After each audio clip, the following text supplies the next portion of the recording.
By the way, I did contact your husband earlier. He said it was okay for you to stay as long as you want. He said he was in no rush. You gonna give me a work excuse to take home? Yeah, he told me keep you out as long as possible. He wouldn't say that. In fact, he asked if I could go in his place so he can get some stuff done around the house that he wants to do. He says he's got some projects he's working on. No. Jamelle's got a hot date, so we apparently have to shut down at a reasonable time. No 2-hour recording marathons today for us. Yay. Sadly. Can she talk about it? Yeah, it's just me and Brooks doing a dinner date. Like, schedule conflicts is so crazy, so. It is. Yeah, so when you get that time, I'm like, okay. I was going to say, we sit around and do can we compare calendars? Yeah, because it gets so crazy. See so when like, the paths cross. Yeah. Well, good for you. Yay. Yay. No, she has her priorities all upside down. Okay, I think we're ready. Let's go. We know the drill. 3 and 2 and 1.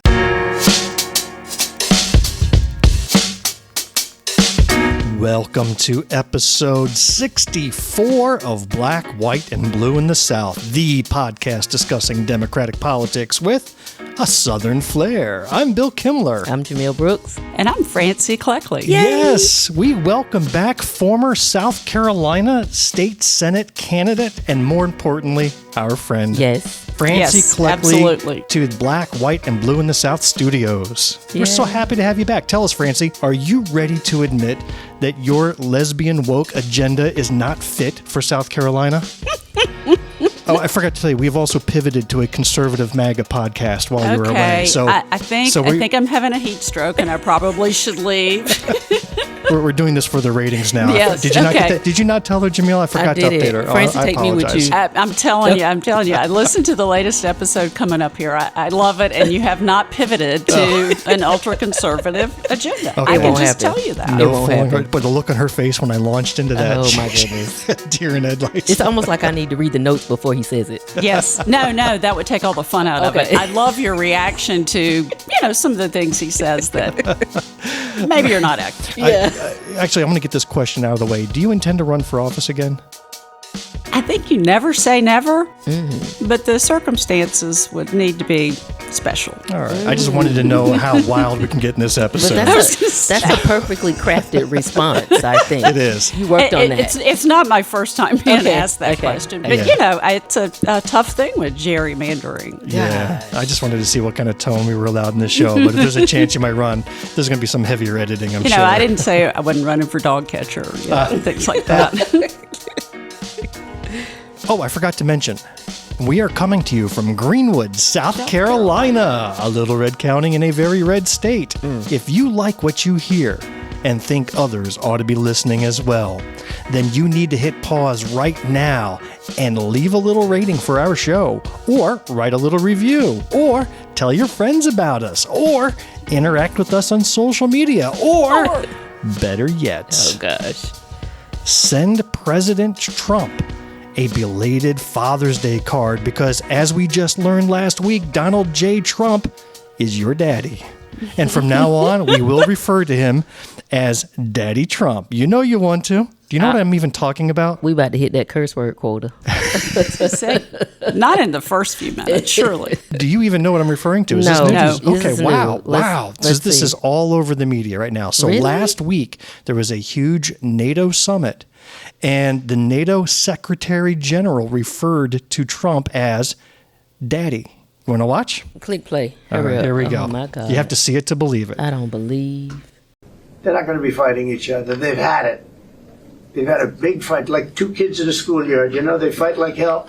You can't stop them. Let them fight for about 2-3 minutes. Then it's easier to stop them. And then Daddy has to sometimes use strong language to You have get to use stuff. strong language. Every once in a while, you have to use a certain word. Did you hear him say that? Did Who's you hear him say your daddy? Daddy has to He said use strong that. language? He said that. Well, it doesn't stop there, Oh, because Jesus. after NATO chief Mark Rutte, I think is his name, after Mark Rutte called him Daddy, it went wild out in the social media universe. And I want to share with you a video from TikToker Branson Gates. Okay. Branson Gates is becoming quickly one of my favorite creators on that platform. And he is a rather flamboyant young man who lip syncs everything Trump says, and you would almost think Trump was flaming himself. Oh, let's it go. fits so perfectly into that persona. So in this clip, a reporter asks Trump about being called daddy, and then Trump has a lengthy response, and Branson does the lip sync, which is perfect. Now, for those of you who are listening, you're going to have to imagine a young, fine-looking gentleman rolling his eyes and waving his hands as he's doing the Trump lip sync. But flip over to YouTube and watch the video that you'll see in the show notes. You'll want to see this gentleman. He is a genius. Okay. Mark Rutte, the NATO chief, who Mark. is your friend, he called you daddy earlier. Do you regard your NATO allies as kind of children? No, he likes me. I think he likes me. If he doesn't, I'll let you know. I'll come back and I'll hit him hard, okay? No. Do you He regard- did it very affectionate. Daddy, you're my daddy. So you go follow this young man because he's got video after video after video, and it actually makes you somewhat warm up to Trump. It really does. I like it. The way. But it doesn't stop there. From The Independent comes a story out of Michigan where state Senate was talking, they were doing a debate, and Republican State Senator Jonathan Lindsay Okay. made a suggestion that from that point forward, all of the language concerning Trump should refer to him as Daddy Trump. All right. But it's not that statement that I'm playing this for, although I will play that clip. It's the response to that, which was golden, because fellow Senator Jeremy Allen Ross, who happens to be the first openly LGBT member of the Michigan State Senate, had the perfect response to what that other guy had to say. So let's watch that. A lot of people in America have come to think of President Trump as a sort of father figure. And indeed, this morning, we even saw the leadership of NATO refer to him as daddy. So maybe in these resolutions going forward, we could have a little bit of recognition of like Daddy Trump is who we're going to oppose or something like that. Get creative with it. But in the meantime, please vote no on these resolutions. You don't want to know what daddy means in my community. Come with it. Come with it. Come with it. Thank you. Thank you. Thank you. So there we are. It's the only thing I could get from it. Let us know what you think about Daddy Trump by dropping us a note at blackwhiteblue@gmail.com. You can find us on Facebook, YouTube, Instagram, TikTok, Threads, Mastodon, and Blue Sky. So go check us out. And look at those award-winning show notes on your little podcast app where you can find links to all of those accounts, links to all the news items we talk about, and more. Well, Jumelle, we were chatting earlier this week, and you told me you've been on roller skates. So what does that mean? Have you been out at the rink? No, but I did buy a pair of skates. I meant to tell you that. Okay. Like, I really got onto this whole Usher trend. I don't know if y'all know Usher, but he's into roller skating. And so a couple years ago, I bought some roller skates, and the family was like, please throw those away, because I was falling all over the place. But that is something I'm trying to develop. It's just been working. I mean, you know. What does that mean? Every time I talk to Jumelle, I learn something new. I'm all over the place. I'm steady moving. I pinged her Busy. yesterday saying, here are some of the topics I was thinking. And she goes, I've been on roller skates. Yeah. And I'm thinking, why do I care? That sounds, I've been in my dangerous. car. I mean, she's already got the knee. Yeah, I got it, right? The knee is still not kneeing. But you're telling me that is a phrase. It is. And it might be Jamelism, but it's just the way of me saying I've been like on the go. Busy. Okay. As no other, like it's one thing after another. Like I just say I've been busy. Nah, not for me. You My can't say business that. is a different type of busy. I have to translate what you say. I know. Gotcha. Isn't that cool? Before we get any further, I also want to issue our sincerest condolences Yeah. to former guest and also our friend Bishop Oliver McCrae on the passing of his wife Tamara last week. Yeah. Apparently there was a long bout fighting Alzheimer's and dementia, and she finally lost that battle last week. And there hasn't been a more devoted caretaker and husband. And even 24 hours after her passing, he was on doing a Facebook Live talking about men be good husbands to your Yeah. wives. He was issuing a lesson in all of this. And, Yeah. and how he did it with that picture of him and his bride behind him, that was a riveting but tough to watch video. He is a shining example of what you would want your partner, husband, wife to be during a health crisis. Yeah. Agreed. Yeah. So. Agreed. So our condolences to him, and gosh, we love him. We wish him the best, and we'll be praying for him and his family. Yeah. Anything else you want to say in the way of introductions before we jump into our first topic, or are you just ready to go? Francie, it's just good to see you. It's good to We'll see have you. a formal interview with you in a minute. She has this glow about herself. I know. Like that she's been living her best life. Why are you glowing? You were not glowing while campaigning, so you're glowing now. Oh, so, I've just spent a lot of time catching up on other important causes and family and friends. Yeah. So You really have to do that. Once you pause from that running, you literally have to go back and say, wait a second, what was life before? What I missed? How do I fold myself back into that? and so many people and so many organizations supported me. And so I am trying to say thank you by giving back to them either through, acts of kindness, deeds, or actually being a responsible board member. Yeah.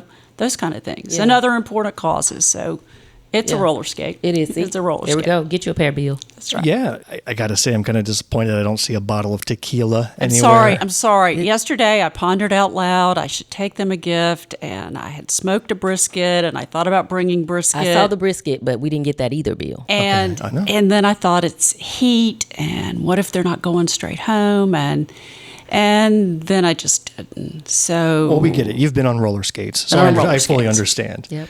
Well, let's start with this because we actually have a follow-up to our last episode. Okay. We had talked about the attempt to get a hate crimes ordinance considered in city council. Yeah. And we happen to have in the studios with us right now the agitator-in-chief, Dr. Jumelle Brooks. A black, white, and blue in the South exclusive. So tell us, Jumelle, when we last spoke, you shared how you stood in front of city council Yeah. as a member of the city, Yeah, that's as me. a leader of the city, and speaking on behalf of many people who live within the city limits.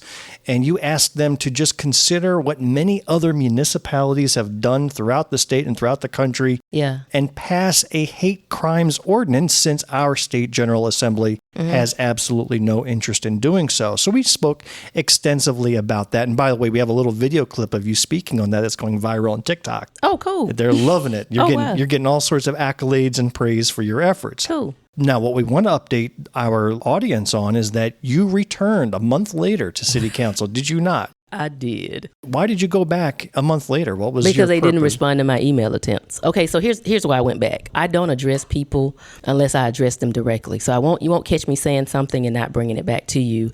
And the Index Journal followed up with an article where there were council members that were interviewed. One of the council members said, "Why is she bringing this to us?" And the other one said, "Well, we'll have an executive session so we can discuss it." So my intent was to go back and address the "Why is she bringing it to us?" and in preparation for the executive session. I don't want you to go unprepared. That's what I do. I prepare people. So why did you go back? I guess that's the question on the table. Because I wanted to address why was it brought to me. No council member should ask a resident of a city or a county that you serve, why are you bringing an issue to me?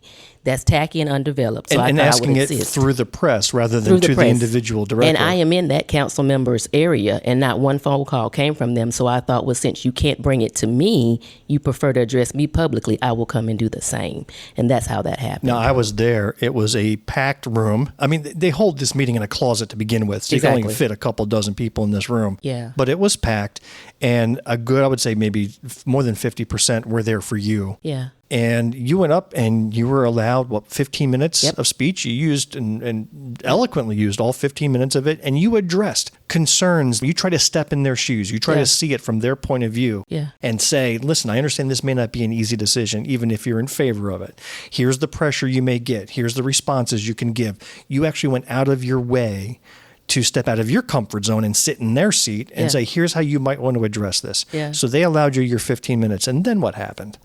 Then they sat there like mimes. Once I go to take my seat, this is when the mayor begins to say that based on the advisement from council, that based on from the attorney, the council would not take up a motion on this because it was in violation of the Constitution. So, of course, I have like 50 questions ready to go for any type foolishness like that, because you don't have to be an attorney to know that ain't in violation of the Constitution. My first question was, if you are to say that it is in violation of the Constitution, are you telling me that the other 20 and 1 had attorneys that work for their cities and towns, and those guys violated the same constitution that you're talking about? Because if so, you're telling me those cities and those towns' attorneys were incompetent. And I don't think they would like for you to say that. Well, here's the problem with the whole format is that you got your 15 minutes, but you don't get to respond. I don't. So they can come up and say all sorts of crazy things at you or at this issue. Correct. And you don't get to ask follow-up questions. You don't get to say, well, what part of the Constitution do we believe is being violated Correct. here? And no evidence was supported. And did you know that the city attorney who made this advisement, his name is Tripp Padgett. And did you know that Tripp once ran in the Republican primary for South Carolina State Senate District 4? I did. Yes. So here you have an attorney who already has a political leaning. Correct. Now, that doesn't mean that Republican automatically means you're opposed to hate crimes ordinances. You can't assume that in every case. In fact, there's quite a few Republicans who want the hate crimes ordinance. Yeah. But you have to question it and say, well, does the political leanings of your city attorney color their interpretation of the Constitution? Are they just towing the party line here? Or are they giving you truly unbiased legal advice? And then let's also go a little bit further. And I wasn't going to make this public, but the mayor made it public himself. When you look at the Municipal Association for South Carolina, they publish advocacy initiatives every year. There's a board of them. They meet. They say these are the gaps that we see from a state level. So you could fill in some of these gaps with ordinances or however you see fit that's legal to close those gaps so that your city can be profitable. That's why you're there.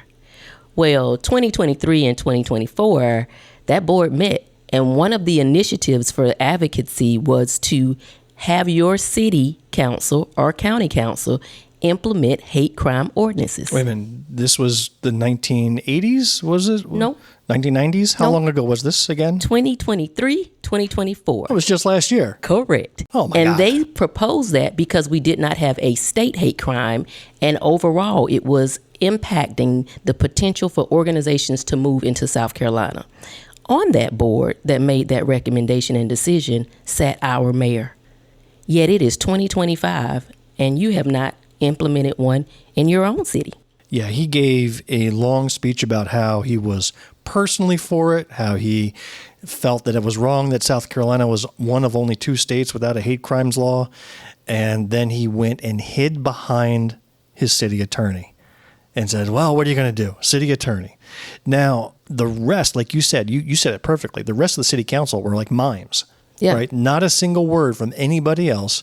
There were 2 members that we know are friendly to the cause that were in via Zoom. They didn't speak up, and afterwards it said they were kind of hard to hear it.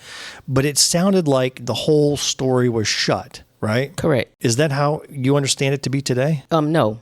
No. I've since heard rumblings, and I've since read that some of the council people were under the impression that this was still being discussed and that it wasn't a shut door. And I said, well, that is not what was stated. And instead of listening to me, go back and watch that live, so I won't misinterpret anyone's statement. Oh, I was there. That was the impression I got. It was basically, It was a done see you deal. later. It was that's what it was. And so now I'm hearing that that is not it, that there will continue to be some deliberations and that they will end up with something or having a discussion. And then every time that I went to them, I explained to them, I'm not asking you to be Einstein. Like, I'm not asking you to come up with something that doesn't already exist. You have about 21 others that you could look at to see what is the perfect fit and craft that baby to where it benefits Greenwood. So stop acting like I'm telling you to go and write something that has never been done before.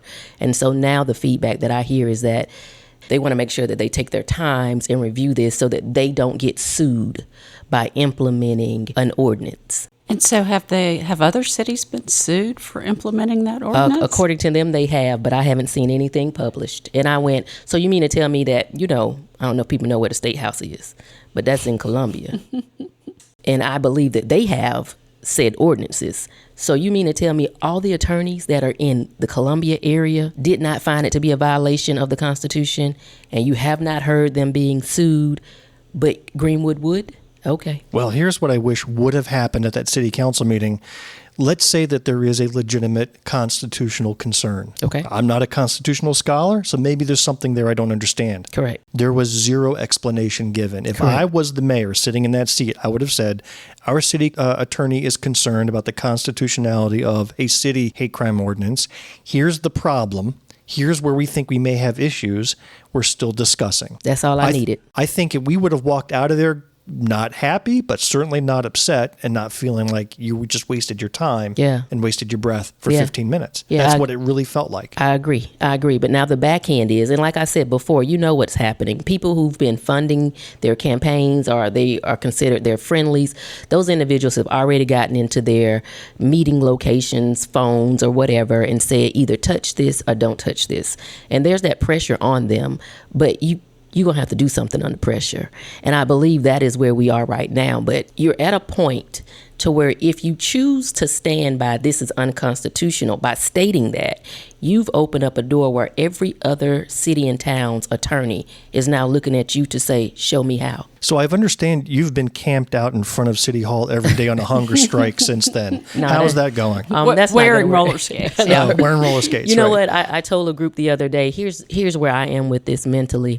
Greenwood will join the ranks of the others who have a hate crime ordinance of some sort. I'm not worried about that. I have time and I have energy, so we'll continue with this fight. What will happen is it will pass under the sitting council or it will pass under the newly seated council. It's the choice of each person who casts that vote. And it's not a threat. It is literally what happens. Laws pass either while you are in office or they pass when you're out of office. And the same thing will happen with this ordinance because it's definitely something that benefits everyone. And anyone who doesn't see that isn't trying to see the benefit of having it implemented. Agreed. Well, thank you for that. You're welcome. I would like to turn our attention now to the guest star of our episode today, the lovely Francie Kleckley. Remind us, where do you hail from? Lexington, South Carolina. That was about an hour drive for you to get here today, a little hour over. and change. Hour and change. Well, we're so happy you made it. Yeah. You ran for state senate in District 10 last year. Ran in that same election that Jumelle and I ran in, and we all got the same result. She's still my senator. I do. Do you write letters and emails to her? I just know that if you were voting on my behalf, it would come out great. It would be different. Yeah. Still my It'd be senator. a different vote. Yeah. Yeah. So you ran against the incumbent, a guy named Billy Garrett, who's just not well, and the results were not good. That they were actually pretty bad results. My results were actually worse than yours. I don't know if you ever saw those numbers, but they were worse. Jumelle was the one that had the closest results out of all of us. But at the same time, all three of us are sitting here together. It's still we lost. It's still the I was same going to L. say the results were the same. There's no big L, little L here. It's all just an L. Yeah. All right, at the same time. So how do you feel afterwards? We went out to dinner as a group of former candidates and then our committee teams and the volunteers and had a nice little dinner. It was a blur to me because I think I was so beyond tired at that point. But now that we're past the election, 7-8 months since the election? Oh, gosh, yeah. Yeah. How has your life been since? By the way, you still have so many fans here in Greenwood that talk about you.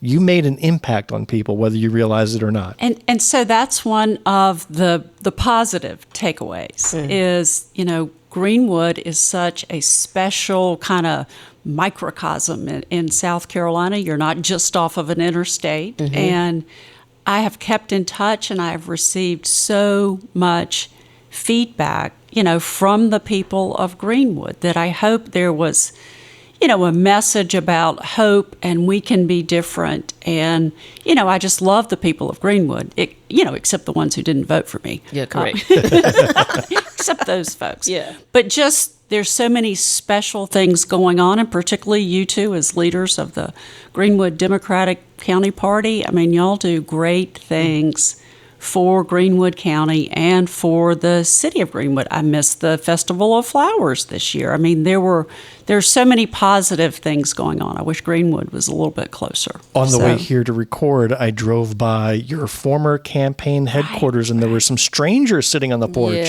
in chairs. Yeah. I was like, wait a minute, what are you doing in my girl's house here? I know. So I put it on the market and sold it to a lovely couple who love the older home vibe, and I think he's a carpenter, and has probably done some work on it. I was Well, going it was to sad. cruise by there on my way. So I it just all am worked impressed out. how quickly you flipped a house. I Like, mean, to she me, flipped it so fast. That's what I was over here thinking. Like, girl, you flipped that house. the fact that she Yeah. went and bought a house for her campaign headquarters in Greenwood. Like, Yeah. you know, we're looking for closets. Yeah. She went and bought a house. A whole house. A whole house with bathrooms and kitchens and Yeah. 2 floors, a basement, drive, and all that. and not even worried that she would be saddled with that house for 30 years, which would be my worry. Yeah. You flipped it like a week after the election. You're like, Yeah. here. Yeah. That's just impressive. Do you have any regrets from having run? If you go through it all again, exactly the same way, would you do it? Or you were like, yeah, you know what? Maybe my energies would have been best served elsewhere. So I still feel like it was a very positive experience. And, you know, I'm not happy with the outcome, of course, but the positive experience was the people and the messages, both to them and to me along the way, and just met, particularly down in, you know, my home neck of the woods, some great people who share the same values, who are fighting for the same causes. You know, we, as you introduce, you know, a red county and a red state. Lexington is a red county and a red state, but I found an awful lot of blue. And Which county did you perform best in? Do you remember? I didn't see the breakdown. I was going to say, I've seen it. I think it was Lexington. Yeah. But, you know, I found, you know, my people, my community, the folks that share the same core values that I do. And so that was a wonderful part of the campaign. Yes, you two know, we all did it together. It's exhausting. And, you know, it's a full-time job. Yeah. Would you consider spending another entire day with me at the jockey lot this summer? We'll pick the hottest day and I just want go to say, sit as there. long as it's the hottest day. And, you know, there's something about rolling up at the jockey lot and watching people just buy, you know, firearms, you know, off of somebody's table. What a freaking nightmare that day was. We talked about it in our episode with Emily Mayer, but we had good food. To me, that was a low point. Just sitting in that hot, stinky jockey lot, watching people sell their crap up and down. You've improved with the terminology, because before, you know, you were struggling with that. Well, that's because I was running for office. Yeah. Right? So now I know I'm not running again, so I'm going to let it all out. Yeah. It was jockey. Jockey lot. Yes, Jockey lot. Jockey lot. Yeah, there's people selling all sorts of crap. It's like, hey, I just swept out my basement, stick it in a box, and I'm going to go Right. sell it in the And jockey people lot. buy it. Turns out I was on my way to Goodwill or wherever. I'm just going to stop here and see if anybody else wants my stuff. And then the people that we encountered, just some of them are heinous. I mean, we got the baby killers coming at us. Oh and my gosh. we got all sorts of a couple nice people, but you know, really, what was the purpose? It was an entertaining day. That's just where we're going to have to file that day of our lives. Yeah, who set that up? Was that Tori who That made was us Tori. go? I'm blaming Tori for that Yeah, one. because I was good on my no. I didn't budge. Yeah. Y'all were like, okay. I was like, nah, Tori, I'm not doing that. Yeah. Where's Jumelle today? Oh, No. she said no. She said no. So one thing that did happen during your campaign that occurred after we had a chance to have you on our show the first time is the fact that you sued your opponent. So talk about that, because we didn't get a chance to bring that up. What happened there?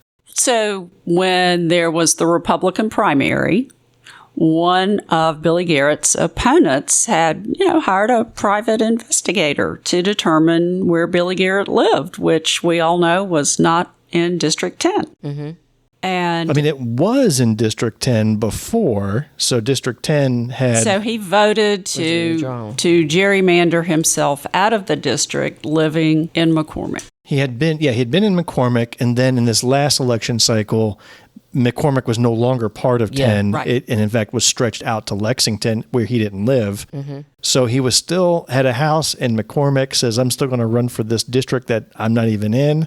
Mm-hmm. And everybody just seemed to look the other way. Because he assumed that nobody would be looking. That nobody would care. And so it's, you know, it started during the primary. Yeah. And, you know, he had to run twice in the primary to get on the ballot. And, you know, So what was the evidence? So besides the private investigator, so was there any evidence that you could submit to the judge that says, listen, here's the evidence that we got, A, B, and C, Right. that he does not live in this district? Right. So we had, you know, your personal residence tax rate. You know, you're taxed at a 4% rate if it's your primary residence. Okay. Okay. And you also registered to vote, and you have a driver's license. And so what we ultimately found is somewhere just before he filed to run, he had driven to Lexington and he had done all of those things. But the McCormick County assessor did not have a record at that time that he had moved from a 4% to a 6% rate. I'm going to make sure I clarify this. So your primary residence, you get taxed at 4%. Correct. If you buy a second home, which is under his wife's name, bought a house in Lexington, but they got assessed at a 6% rate, which would mean it'd have to be a second home, a beach home or whatever, not a primary residence according to the legal definition. Correct. So with that in hand, the fact that he's got a house at 4% in McCormick, another house in Lexington at 6%, you know where his primary residence is. Right. All other information's irrelevant. So you send that to the judge, you make the argument, and the judge says, I agree because it's incontrovertible evidence. That's not what happened. It's not what happened. The judge actually refused to rule on the case. What? Is a judge allowed to do that? Let's think about that. If you have a murder charge, right, and you go up there and you have the prosecutor and defendant, and they present their cases, all the evidence submitted, can the judge go, nah, I'm not ruling? So how does that work? So it works like this. If he didn't rule, then my only choice was to wait until the election was over and go to the Senate with this same set of evidence. The Senate with the super majority. And so, what are the chances that they would turn on their own? But really, you go through the effort of filing, you have a decision that needs to be made, and the judge says, I'm not ruling because it's too close to the election. Yeah. I don't understand how that is allowed. Can you sue the judge? Not that I'm aware of. Listen, I'm not an attorney, but I always tell people it's not can you sue, it's if you'll win. Right. Because you can bring as many lawsuits as you want. If somebody take it, you can go. But the question is, will you win? Well, that is a damn shame because at this moment, he should not even have been on the ballot. Right. And the unfortunate part is all the door knocking that we did here in Greenwood, and everyone was like, yeah, we know he doesn't live here, but we're voting for him anyway. Yes, we know he's a bad guy, but we're voting for him anyway because he's, our bad guy. And we're going to keep him in office. That actually makes a good point. Yeah. Because when you're running, and all candidates should realize where they live and what they're up against, most of the time you're not running against the person because this person is eminently unpopular. Right. He was primaried himself, an incumbent. Yeah. Getting 3 primary challengers tells you this incumbent wasn't beloved for whatever reason. Too extreme, not extreme enough, whatever the reason is. He drew 3 primary challengers.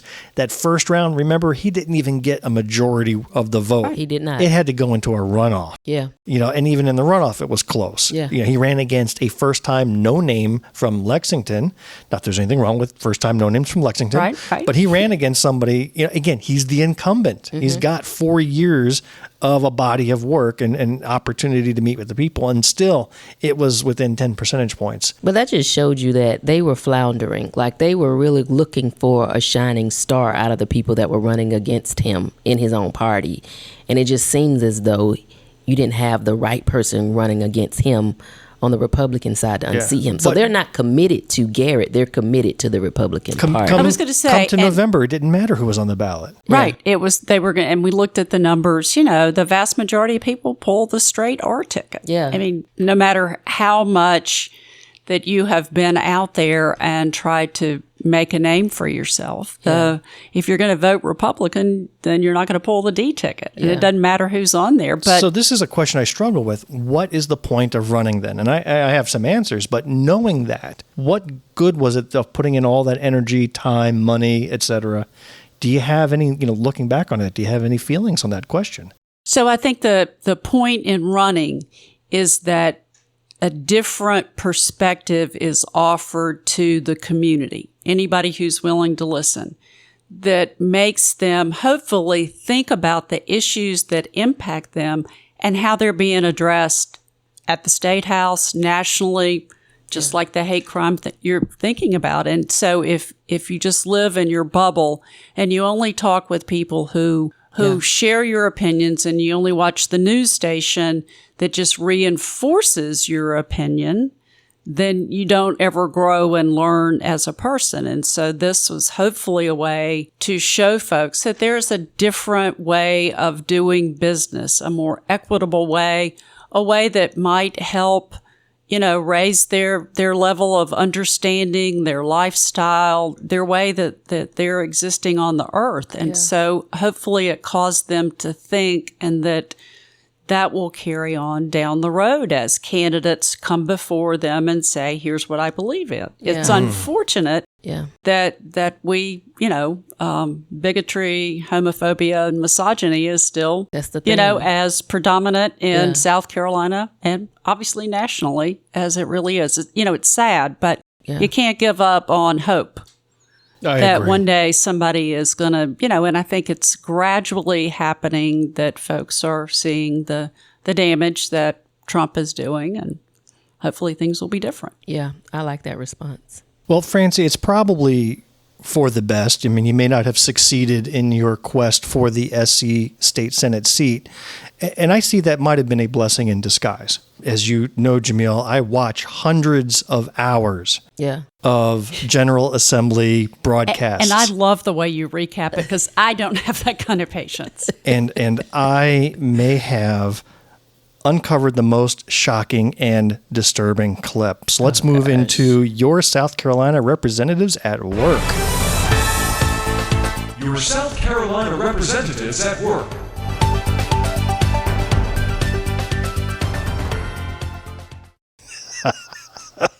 So I was watching an 8-hour Senate session, and this was on their last day of this legislative cycle for the rest of the year. So back on April 30th, when they could have finalized legislation to deal with critical issues that affect our state.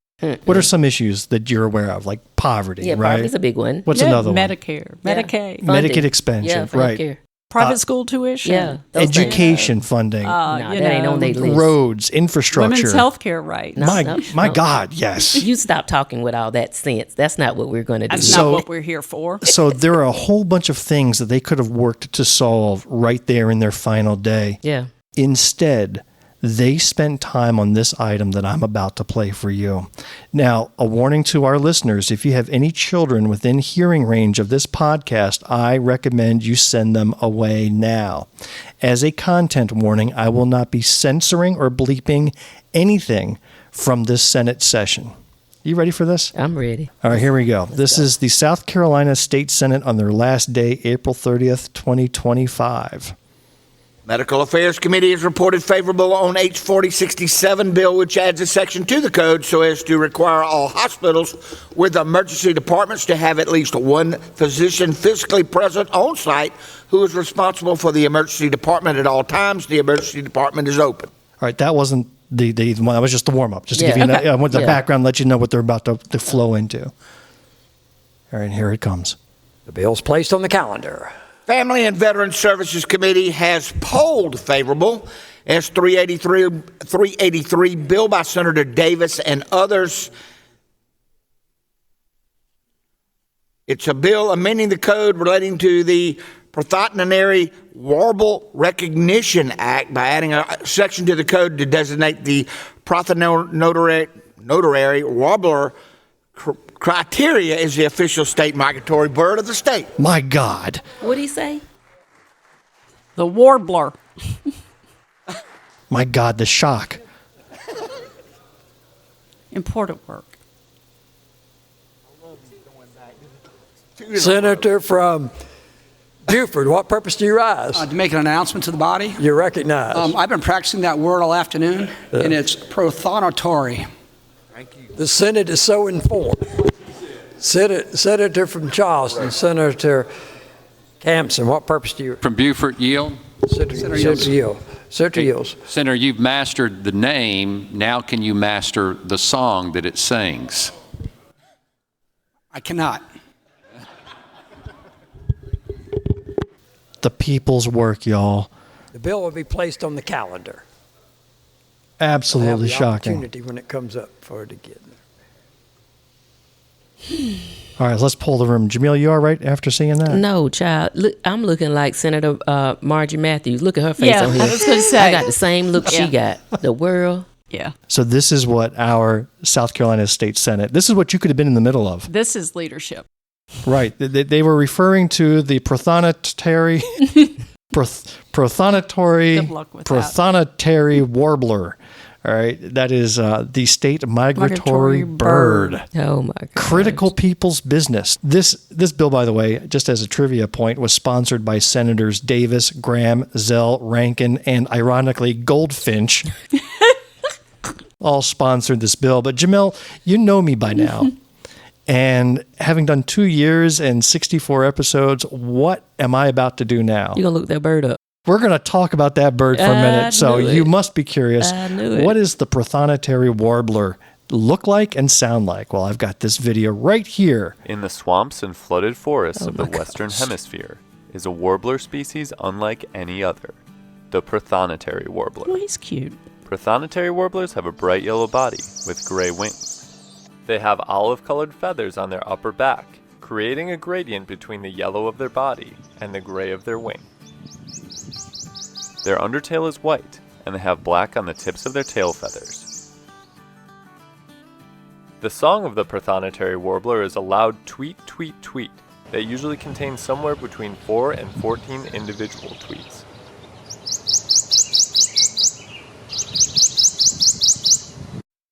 Well, we didn't get improved roads. We didn't get women's health care. We didn't get an improved public education system, but we now have a state migratory bird. A damn bird. Yep. This is why I watch these videos, to pull this important stuff out for you to learn. And that's just it, Bill. Sometimes when I'm listening to the podcast, you tell me things I really wish I didn't know. I mean, and I'm putting this one in that column. Yeah, this is definitely one. That video took a lot out of me. Just deflate. I should have brought the tequila. Yeah, we needed Now it. would be a good time. Oh, all right. Well, I tell you what, let's lift our spirits. For up to the minute reports, stay tuned to this station. Now the news. We're going to talk about the lovely Planned Parenthood Supreme Court decision. Oh, you just keep going. Oh, hey, you know, it's not me, it's life. I wish we could come here and have nothing to talk about except your dinner plans with Brooks, right?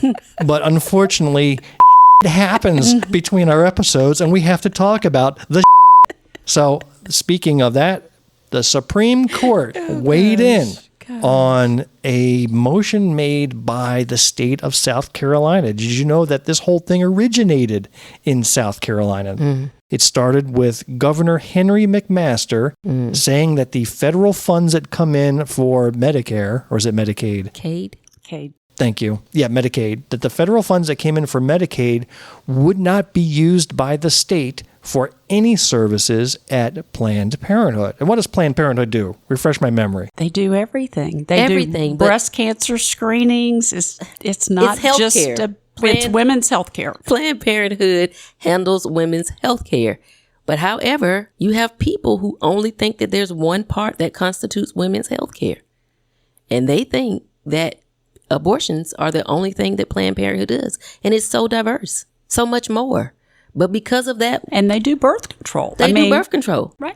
They provide cancer access screenings. to so many resources that people don't have access to if it's not for Planned Parenthood. So this starts back in 2018, by the way, with an executive order given by Henry McMaster, governor of South Carolina. That's how far back this goes.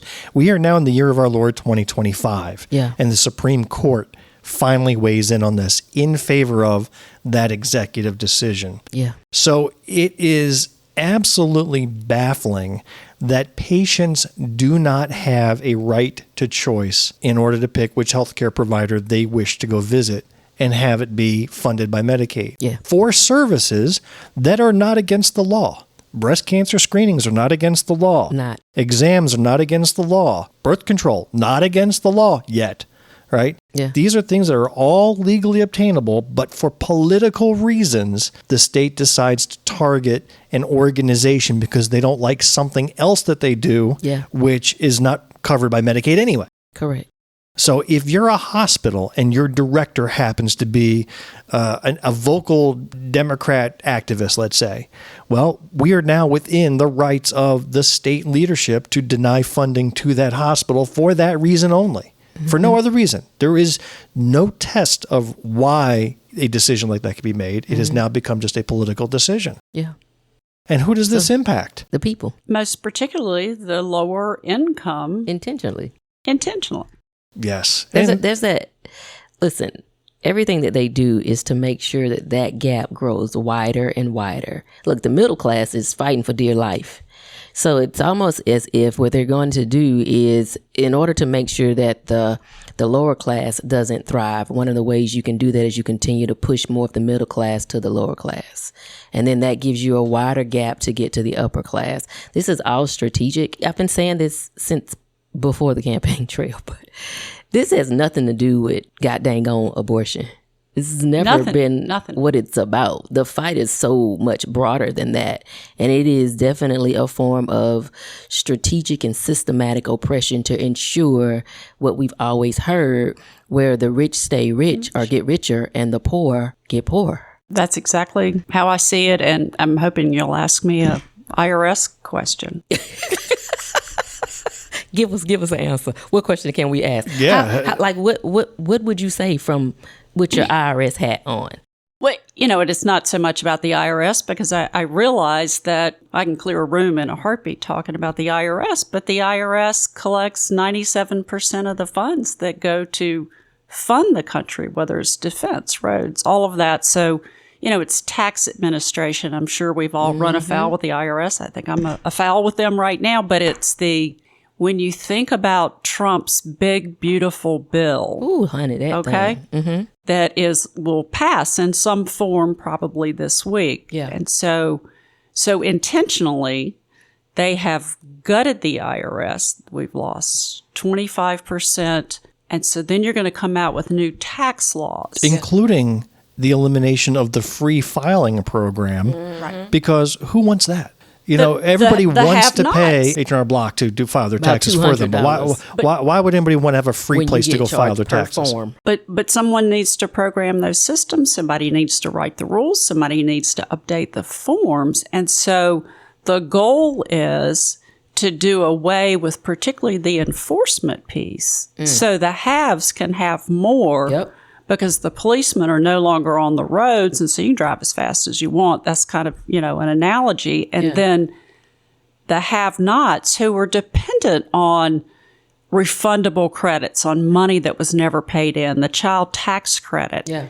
And they won't be able to get a return processed, and they'll have less. They depend on that money to pay the rent, to have their car fixed, for all the things in life that are just basics. It's not the big vacation. It is the basics of life. Yep. I'm a member of an organization of retired IRS executives. And so we have come together to, A, try to provide some stability to the people left behind, and B, to help the people who are exiting, unwillingly, to find other jobs and all of that. And so I think about it from a tax administration standpoint. IRS collects it. Did this state miss out on having a good senator? Did you? I'm telling you, We've is my played senator. clips of the elected Senator Billy Garrett speaking, and the guy rambles and makes no sense. Remember that one thing we saw him in that committee hearing? Yeah. And he just went on and just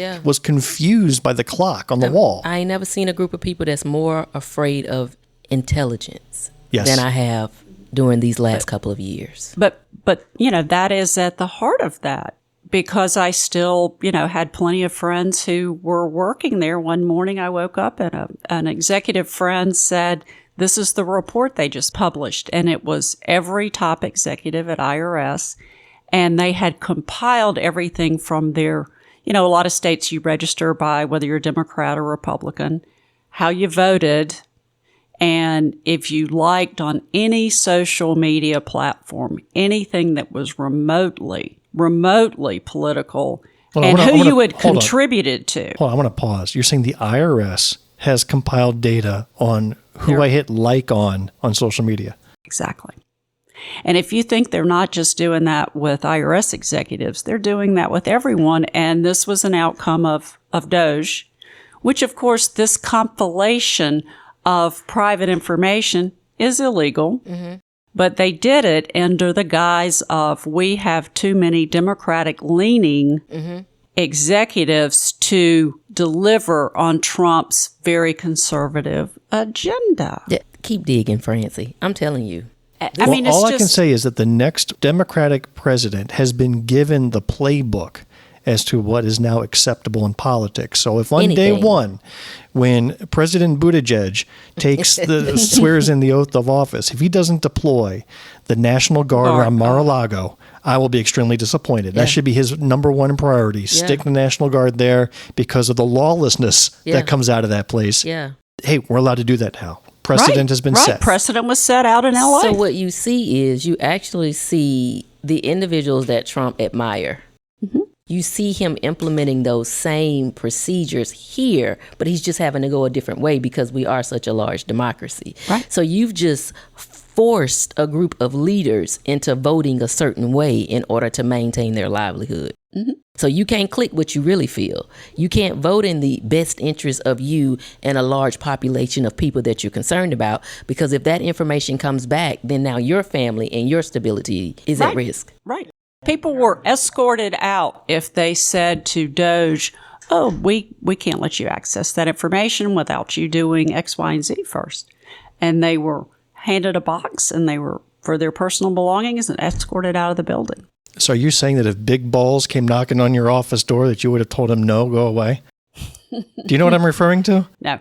Oh, okay. Well, then let me enlighten you so that it doesn't seem like such a random... It's kind of like roller skating. One of Musk's first Doge employees was a 21, 22-year-old kid who went by the moniker Big Balls on social media. That was his name. And he had no qualifications, and he was the one that was going to the IRS. He has since left Doge and has been rehired by the Social Security Administration. Again, just look up Big Balls and Doge. You will see a million articles about it. That's how goofy this entire administration has been. Yeah, I heard firsthand from a high-level person that the person that came in, whose name I don't think was Big Balls, but it could have been, and just looked at org charts with names of organizations and said, well, that doesn't seem necessary and that doesn't seem necessary without. And so it wasn't until someone would say, do you remember, when Trump's tax return was leaked out there and all of that? Well, this is the part of the organization that did cleanup on that to try to protect, and they, well, maybe we should keep those people. I mean, it was that scientific. Good gracious, in the nighttime. Well, back here in South Carolina, person we both admire, three of us admire, Vicki Ringer, was on the Capitol steps, and she had a response to this Planned Parenthood decision. And as you can imagine, she was not happy. So let's give Vicki some words.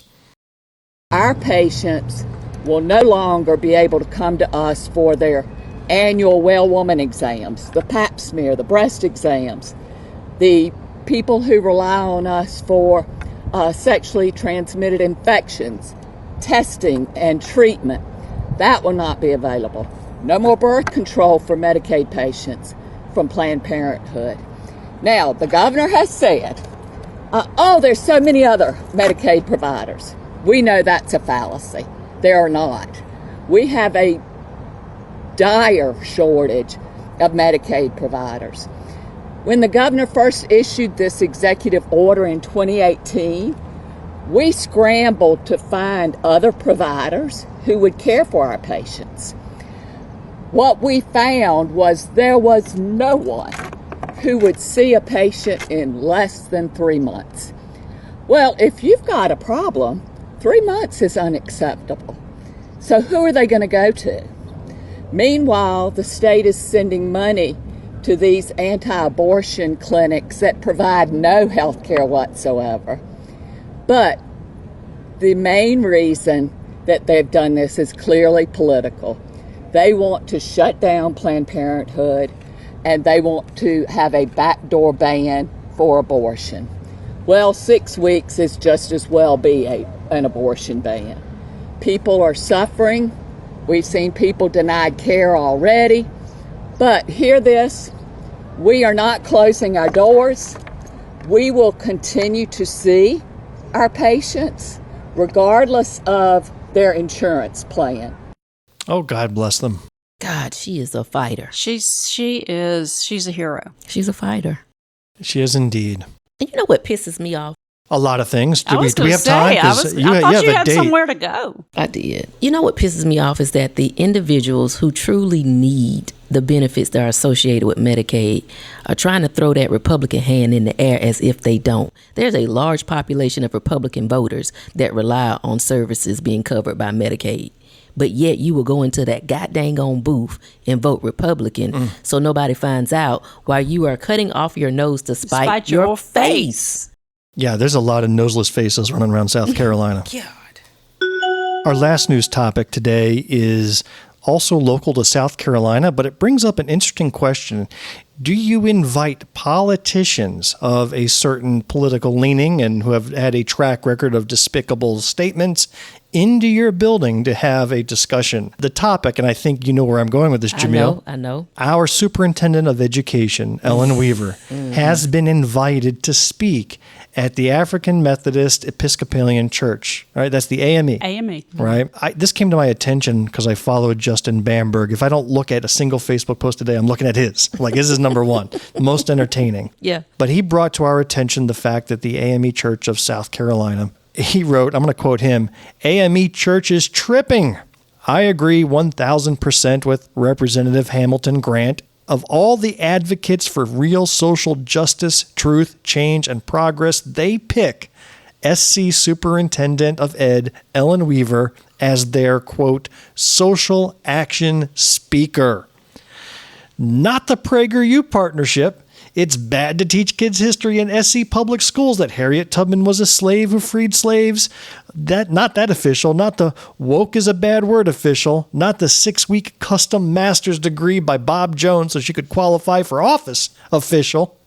He said, I could see if it was a panel or something on education in her role as superintendent, but social action, that was a downright slap in the face of all of us who are fighting against the type of policy changes she wants. So yes. It is absolutely crazy. I put a link to the poster in our show notes. Now, when I go to their website now, her face isn't there anymore. All right, this was from a social media post they put out, but their actual website has a different poster that does not feature any mention of Ellen Weaver. I even downloaded the 3-day agenda of this event. She's not mentioned in there as well. So that's just crazy. Jumelle, what do you think? I don't speak for all black people, but y'all know I'm black. And I think it's enough is enough. And I think that sometimes we put ourselves in positions that we don't need to be in. We are known as a caring group of people who will give pretty much everybody a chance. I mean, that's just what we do. But I'm going to say in some situations, Maya Angelou had a quote, when a person shows you who they are, that's who they are. Believe them. Or believe them, right? So this woman has showed us time and time again where she stands. And when she comes in to do a presentation, her presentation that I've seen her do looks to be one that will ensure that every student in South Carolina can grow and do well. I've seen the presentation, one of them anyway. However, when she hits that media and the things that she supports is completely opposite of what that little presentation is going to show. She has shown you time and time again that there's a certain population of people who look like the people who go to the AME church that is not a priority for her to educate. So to have people invest in, show up in, and put their time and monies and effort in something that supports her is a disgrace, if you ask me. Yeah, I just put the poster up on the screen. Which one of them things don't belong? Wasn't that a cartoon? Which one of them things don't belong?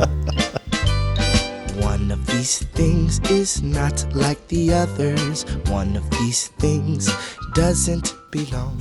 And who is that right there you got your mouse on? You know who that is? Go back over, right here. Over, one more. Who's that? Oh, he's famous. What's his name? Yeah. Jumelle Bryant. Jumelle Bryant. That's it. I had to look it up on the screen. Let me tell you who she don't want to be on the same stage with at any given time. She does not want to make sure that she is in the same room, on the same stage, having a conversation with the Jumelle Bryant. Reverend Dr. Jumelle Bryant. She wouldn't last 5.2 seconds. So Representative Grant started with the Facebook post. He says, I offer this statement with a heavy heart rooted in deep respect and profound love for the African Methodist Episcopal Church, a denomination that shaped my spiritual and civic convictions. It's the church where my grandfather preached faithfully for over 50 years and where my wife's grandfather, the Reverend Daniel Lee Simmons Sr., gave his life in the basement of Mother Emanuel AME Church on that tragic June night in 2015. He is writing in disappointment that the 7th Episcopal District Summer Summit lineup includes State Superintendent Ellen Weaver. He then goes on, and Jumelle, to your point, you've been and seen where she speaks and she sounds like a rational person. Yeah. But then you look at the track record, and Representative Grant writes out the track record. She has been sued by the NAACP for her office's decision to eliminate credit for AP African American Studies. Yeah. All the other AP classes are fine. Yeah. That one, which was fine, for some reason had to be eliminated. Because she said it was indoctrinating the children. Yes. The students. She praised U.S. Secretary of Education Linda McMahon, an appointee who has championed efforts to dismantle the Department of Education and weaken public school systems. Even though when I was at a meeting that she came to present, she said she did not think that they would be able to dismantle public education. But she's in support of it. But she's in support. But that is not what she said. She supports the Trump era ending illegal discrimination and restoring merit-based opportunity executive order. What does she know about merit? Which directly opposes diversity, equity, and inclusion initiatives. That's what Reverend Grant wrote. I'm going to add a couple other things. She's also claimed to wipe the schools free of CRT, critical race theory. She has called everything related to the protection of black students' rights and preservation of history as woke agenda, her words. And then, Jumelle, you also introduced something in an episode in our past that she was opposed to the Office for Civil Rights. Yeah. What did she say about that? This is where she said in a meeting that I attended, she spoke and she said that some of the superintendents' hands were being held because of their fear of what OCR would do.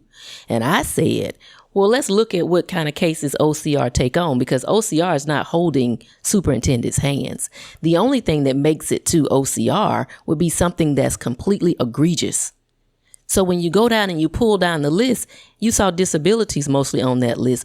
Very few was there a race-related issue. These were more issues that were being taken up from school districts and OCR where people with disability services did not get what they want. There's a whole list. But she feels like it's tying their hands. Yeah. So this is Representative Grant finished with, while I'm a strong advocate for civil discourse and conversations that stretch across political ideologies, I also believe our values must align with our platforms. Social action is not neutral. It is prophetic. It demands that we speak truth to power, not give power a platform that contradicts our truth. Wow. That was deep. Wow. Mm-hmm. Well, I want to conclude with a letter that the bishop of this district of the AME Church wrote. His name is Bishop James L. Davis, and he replied, but I pulled out a couple of sentences I thought were enlightening. Okay. He wrote to the members that he recognized that there was a controversy in this invitation. He wrote, quote, as a newcomer to South Carolina, I have entered this season with a listening heart and a learner's spirit. Early in my tenure, I had the opportunity to attend a convening of black clergy across the state where Superintendent Dr. Ellen Weaver also presented. Is she a doctor? No, not to my knowledge. She had to weasel her way into a master's degree from Bob Jones, that 6-week master's degree to even qualify. Maybe she's a TV doctor. Why is he calling her Superintendent Dr. Ellen Weaver? Because if you black and you a superintendent, you better have that doctorate. So maybe that's what he's used to. Maybe he's just assuming she's a doctor when she is not a doctor. So anyhow, he also wrote that extending an invitation to the superintendent is not an endorsement of every policy. But he started off by saying that he saw her speak and was wowed by her. Just like you said, when she speaks in public, she comes across as potentially rational. I don't want to listen, viewers and listeners. I'm not saying nothing she has ever said or ever thought has wowed me. I don't know where he gets that from. Right. But I will say that when she does that presentation, it looks as if whoever put it together has done an amazing job in determining which way South Carolina should go. He writes, This meeting could be a moment for the superintendent to be exposed to and more deeply sensitized to the cultural and spiritual heartbeat of our people. This is the same logic that says, well, maybe we can convince Trump to see our way. There are some people you are not going to convince. There's no convincing. This woman looked at students that came from state and different HBCUs, and one young lady went to that podium. It was a packed room. One young lady went to the podium and she said, and Miss Weaver, you said that AP, African American history, was indoctrinating us and it was not good for us. I'm paraphrasing. And that woman sat up straight in her chair, fixed her jacket, and looked that young lady in her face, the black young lady in her face, and said, yes, I did say that. It is. So he finishes his letter, which was a well-written letter, and he's trying to make an explanation, but here's how he finishes. To those who have expressed concern, I hear you. I honor the depth of feeling and commitment behind your words. I respect your right to disagree and your courage to voice it. I simply ask that you grant me the same grace in the exercise of my leadership. So basically, he's putting the foot down. I was going to say he's got a listening heart, but a strong stance. So it's an interesting controversy, and I'm curious to see where this goes. But I'm going to close out this news item with a clip, Jumelle, that you introduced to the Greenwood Democratic Party one breakfast meeting. Okay. That kind of lets you hear Ellen Weaver and some of the dangerous ideas that she has. In this case, she's going to talk about micro schools that are faith-based. Yeah, buddy. Listen to this. And I'm so thankful for an opportunity like this to be able to consider an overtly faith-based education and really a school that I think can become the beating heart of education in the heart of the free world. I would love to see, if not the abolishment of the Department of Education, Jimmy Carter's. Well, I got to point out Tim Scott's stanky feet. I was going to say, what is he thinking? Look at them exposed socks just flopping out here on an informal panel. Oh, my gosh. We could spend another 10 minutes talking about Tim Scott's socks. But no, we're going to sit here and listen to what Ellen Weaver had to say. Giveaway to those teachers' unions back in the 70s. And this is where she completely besmirched the Department of Education. The teacher giveaway. She does. She hates the very people she is in charge of helping in that department. I've never seen anything like this. Block granting funds back to the states, because I know on the ground, a lot of Christian schools are very, very concerned about the dollar.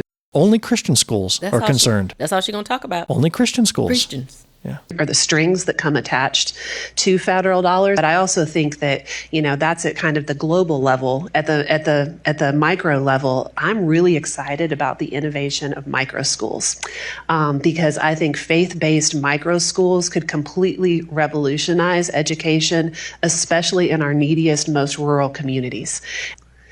And I want them to know that we do believe in them. We do believe in their God-given potential, and that through an innovation like a micro school, essentially a one-room schoolhouse, that can be.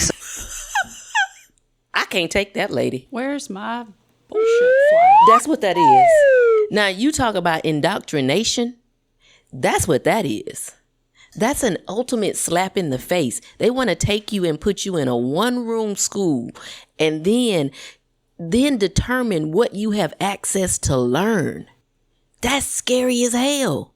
And you got the nerve to sit up there and rub your crusty feet together while this woman is looking at you, telling you what she gonna do to little children that look like you. Go ahead, click play, chat. Go ahead, Bill, click play. And that's a wrap. You know that don't make no sense now, y'all. For this episode of Black, White, and Blue in the South. We hope you enjoyed what you heard today. I'm sending Jumelle home angry to her husband for their dinner date. I was going to say, Jamelle's going to be talking about. You have set him up for about Jerome's crusty feet. Lack of success. I hope he's got his shoes on when she gets home. Poor Jerome. I should send him an apology note, like a doctor's note. Send it home with you. Gosh. Please take a quick minute and leave us a rating and a review, unless your name is Jumelle. She's not going to be giving us a good rating today. We really want to know what you think. If you do, it will ensure that Daddy Trump pays child support to all of his children, meaning that big stupid bill of his will not pass. Yeah. If you are a blue dot in a red sea, keep the faith, keep up the hard work. Change only happens over many years of work and dedication. To close out this episode and stay on the theme of education, I'm going to close out on this rather lengthy clip. It is just under 7 minutes long. That's very timely since we have just passed the season of graduation for our students. Okay. In this clip, comedian Tim Minchin, a guy I've never heard of before, he delivered a commencement speech at the University of Western Australia, which I actually found rather profound. It's called 9 Life Lessons. Okay. Here we go. I'm not an inspirational speaker. I've never lost a limb on a mountainside, metaphorically or otherwise, and I'm certainly not here to give career advice because, well, I've never really had what most would consider a job. However, I have had large groups of people listening to what I say for quite a few years now, and it's given me an inflated sense of self-importance. So I will now, at the ripe old age of 37.9, bestow upon you 9 life lessons. 1, you don't have to have a dream. Americans on talent shows always talk about their dreams. Fine, if you have something you've always wanted to do, dreamed of, like in your heart, go for it. After all, it's something to do with your time, chasing a dream. And if it's a big enough one, it'll take you most of your life to achieve, so by the time you get to it and are staring into the abyss of the meaninglessness of your achievement, you'll be almost dead, so it won't matter. I never really had one of these dreams, and so I advocate passionate dedication to the pursuit of short-term goals.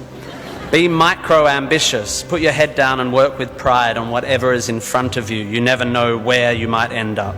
Just be aware the next worthy pursuit will probably appear in your periphery, which is why you should be careful of long-term dreams. If you focus too far in front of you, you won't see the shiny thing out the corner of your eye. 2, don't seek happiness. Happiness is like an orgasm. If you think about it too much, it goes away.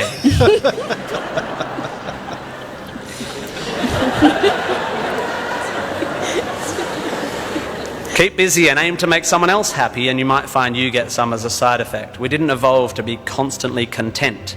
Contented Homo erectus got eaten before passing on their genes. 3, remember, it's all luck. You are lucky to be here. You are incalculably lucky to be born. Understanding that you can't truly take credit for your successes, nor truly blame others for their failures, will humble you and make you more compassionate. Empathy is intuitive, but is also something you can work on intellectually. 4, exercise. I'm sorry, you pasty, pale, smoking philosophy grads, arching your eyebrows into a Cartesian curve as you watch the human movement mob winding their way through the miniature traffic cones of their existence. You are wrong and they are right. Well, you're half right. You think, therefore you are, but also you jog, therefore you sleep, therefore you're not overwhelmed by existential angst. You can't be can't, and you don't want to be. Play a sport, do yoga, pump iron, run, whatever, but take care of your body.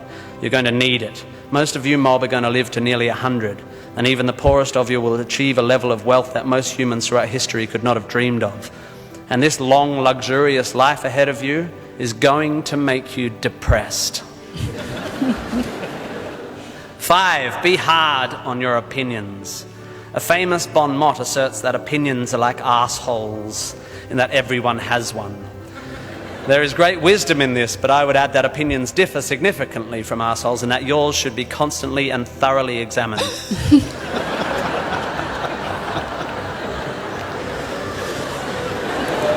We must think critically and not just about the ideas of others. Be hard on your beliefs. Take them out onto the veranda and hit them with a cricket bat.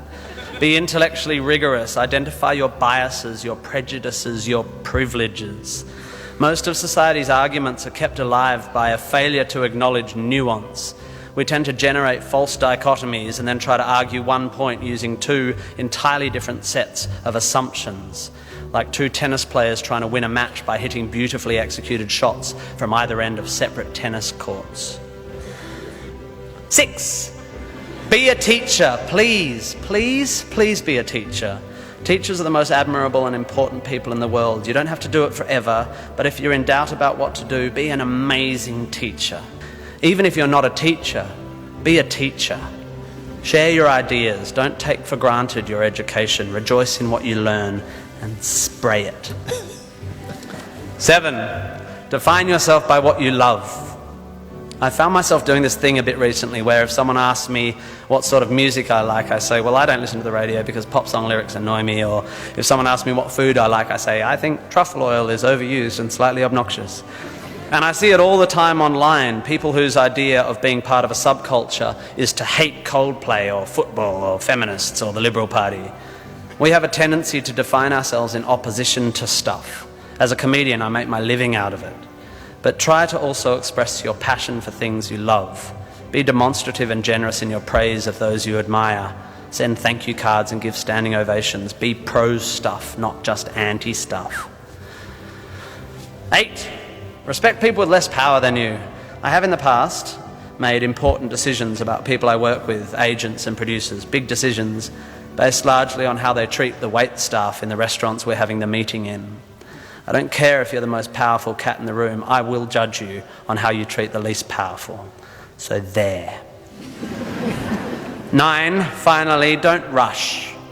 You don't need to already know what you're going to do with the rest of your life. Don't panic. You will soon be dead. Life will sometimes seem long and tough, and God, it's tiring. And you will sometimes be happy and sometimes sad, and then you'll be old, and then you'll be dead. There is only one sensible thing to do with this empty existence, and that is fill it. Not fill it, fill it. Life is best filled by learning as much as you can about as much as you can, taking pride in whatever you're doing, having compassion, sharing ideas, running, being enthusiastic. And then there's love and travel and wine and sex and art and kids and giving and mountain climbing, but you know all that stuff already. It's an incredibly exciting thing, this one meaningless life of yours. Good luck, and thank you for indulging me. Good job.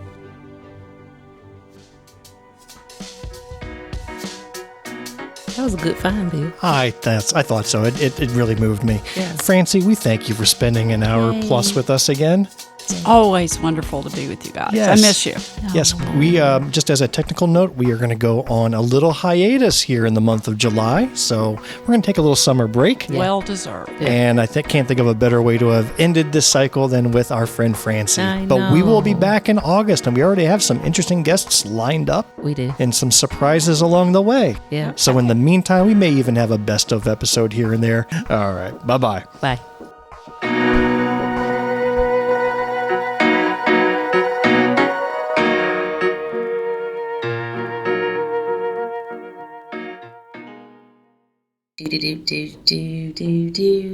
The end. The preceding podcast is solely owned by its host or hosts and is distributed by Big Media LLC. Copyright 2025. All rights reserved.